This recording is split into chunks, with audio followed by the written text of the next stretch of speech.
Hi, Doc.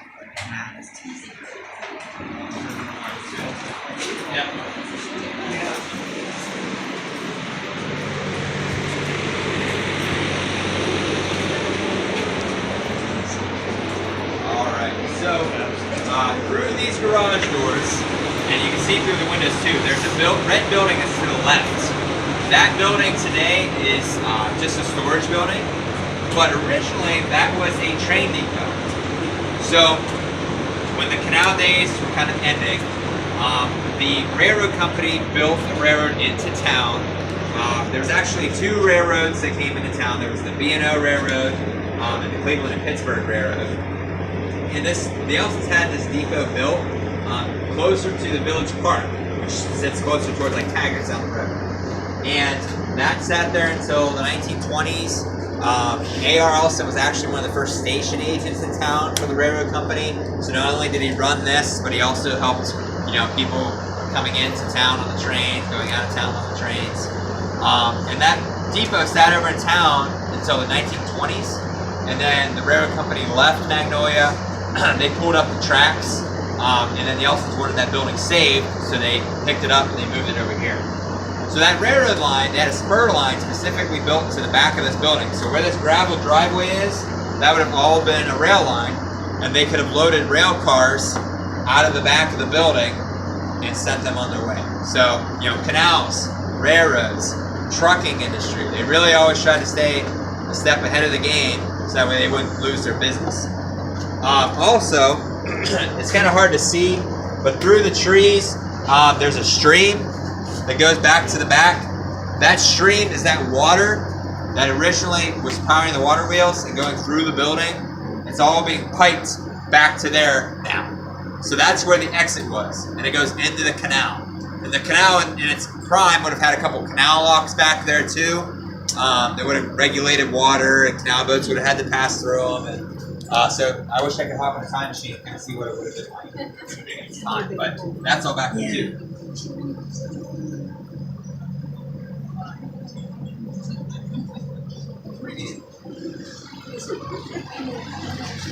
I think mostly, pretty much, because all that water was doing was just turning the wheel and then going out the back.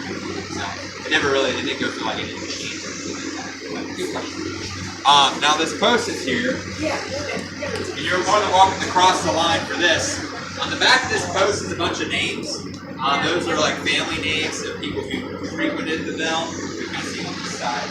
And all of those numbers correspond to weights of vehicles. So that way they would know when Mr. Carnes comes in, his vehicle weighs 5,500 pounds, and whatever he brings in today, they do that quick math, like I said, outside, and they would know how much they brought in. So that's on that other side of this post.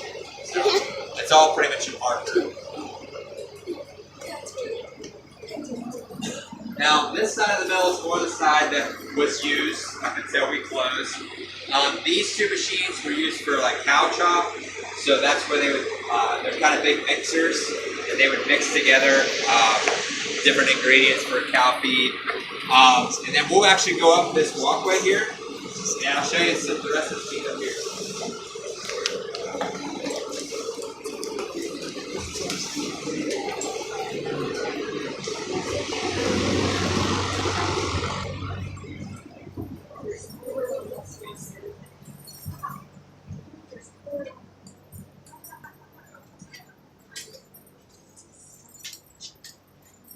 You guys keep scooting up.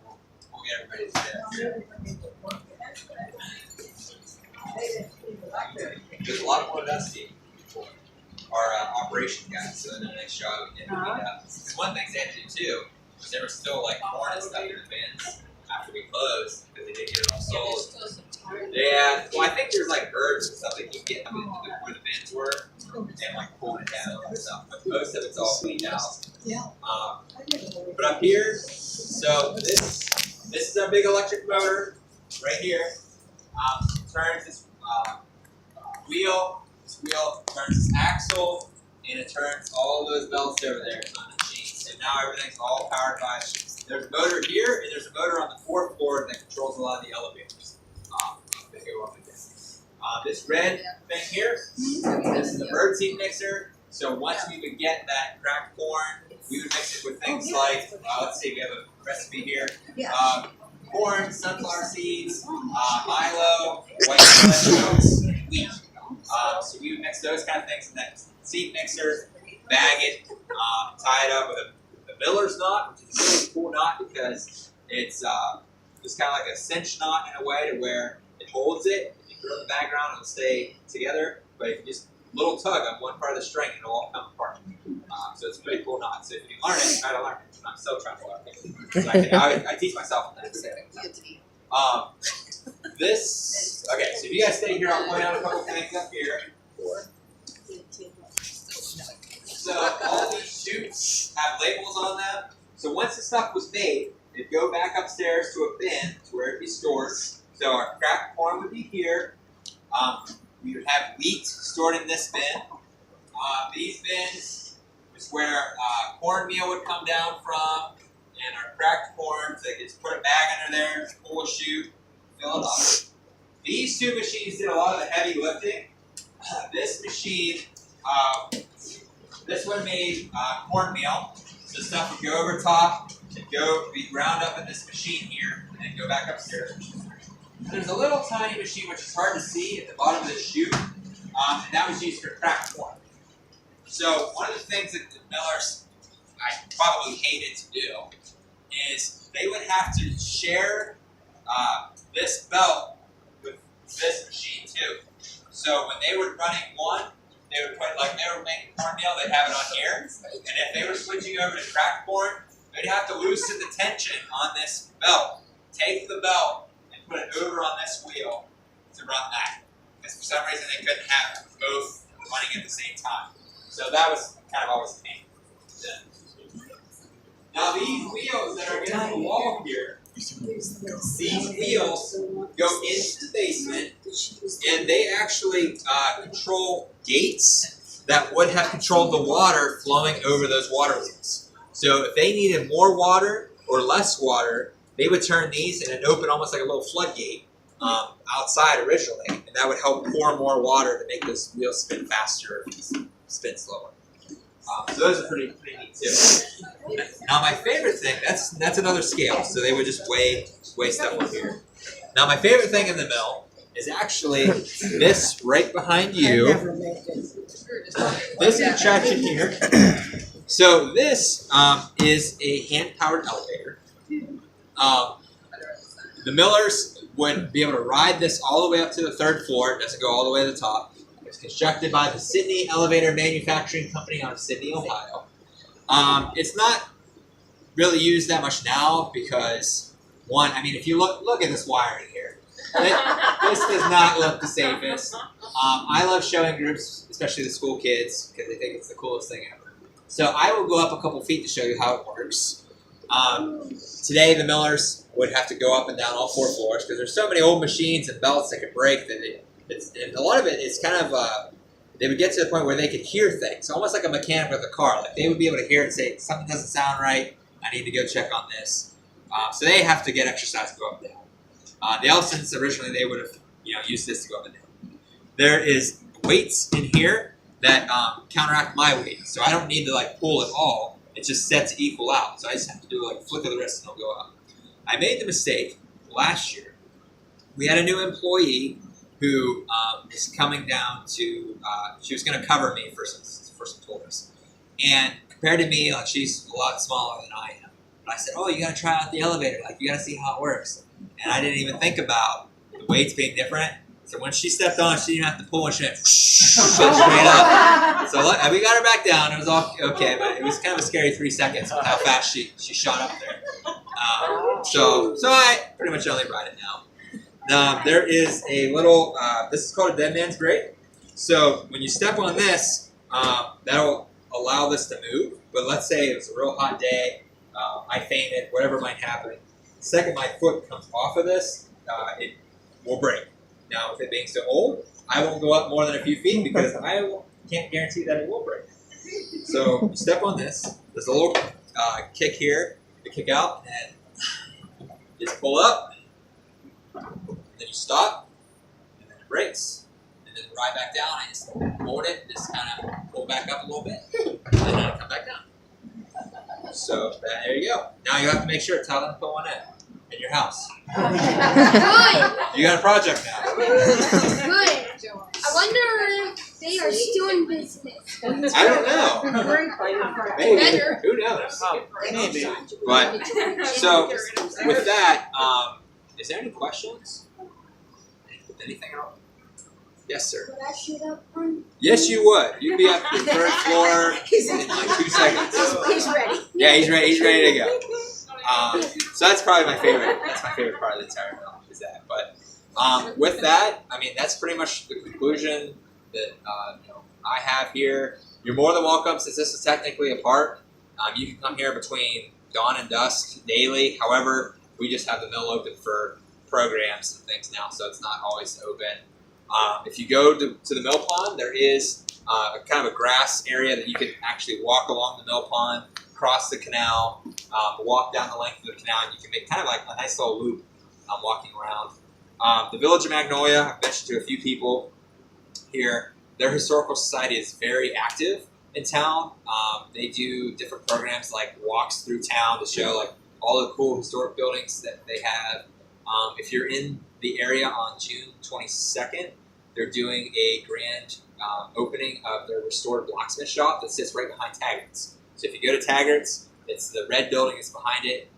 They had a 5th generation blacksmith from the Kemp family restore it, and the Historical Society now has the opportunity to do really cool programming and stuff in it too. So that's the 22nd, I believe, in the evening. So if you're around town, come check that out. There's also Canal Days, San Diego Canal Days. I think that's in August. So we'll have the mill open then for sure too. They do a lot of fun stuff in town as well. So, and then obviously our summer calendar just came out for Stark Parks. So keep an eye out on that for programs, events going on not only here, but like Quail Hollow, like we have Sunday tours of the house, and all kinds of stuff. So hopefully I'll see you guys around and some other programs. All right, yes sir. Is there any elevator, or is there like another freight elevator? This is the only one. It's the only elevator there. So, but that's a good question, because when people would like deliver stuff that we would need now, there was a thing called a tow motor, which that sits in a garage that we have out back. They would have to like somehow get it to the back of the building here. The driveway was so small that they'd have to like keep backing up and going forward and get it to where they could like raise it up and deliver pallets. I don't know how they did it. I don't know how they never went into the creek, but they were able to do it. So, all right, now with that, we'll kind of go back out front here. Look, there's a bird. A bird nest. Bye, Magnolia.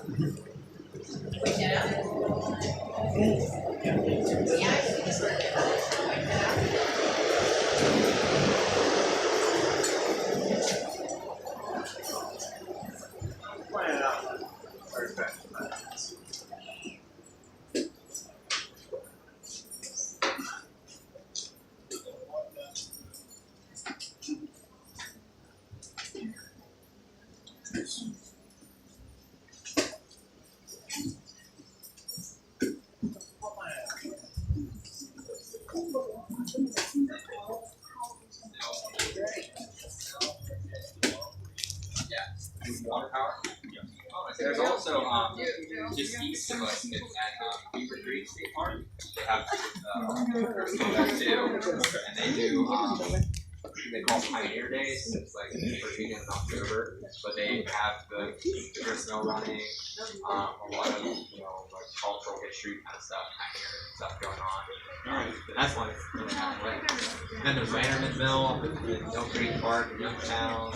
In Springville, they have a whole village, an early 1800s village there. And Sunday mornings they have a church service. It's just really cool. Yes. So are we gonna like scale all of us? Well, I mean, I could scale you. Ooh. Alright, so yeah, go ahead under there. If anyone else wants to get on too, Sure, I'll lay as a group. It doesn't have to do individuals, so we don't, I know people don't want their individual weight, but if you want a few people to get on there.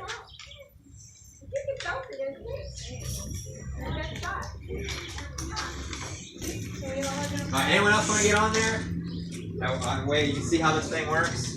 Alright, we'll help you out here. Yeah.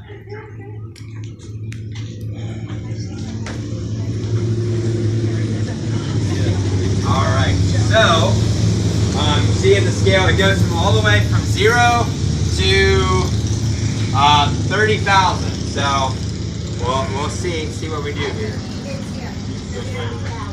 What? He said 30,000. Yeah.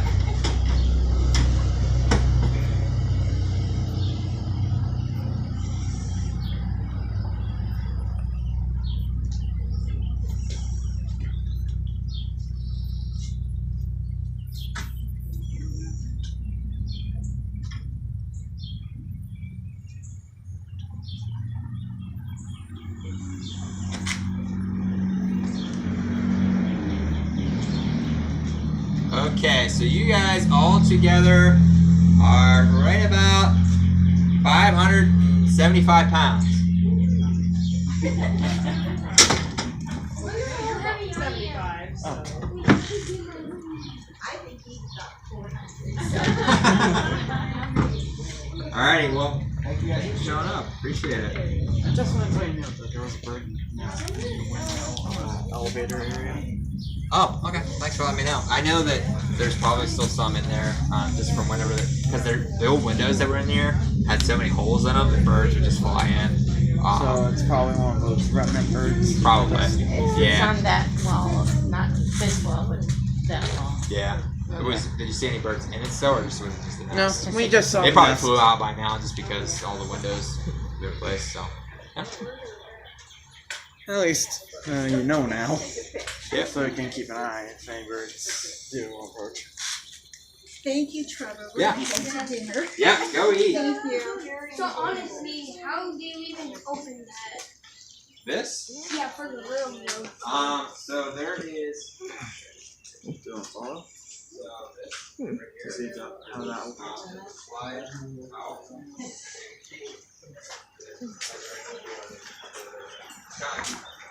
Nice. Yeah. I thought it might have lifted up that way or Nope.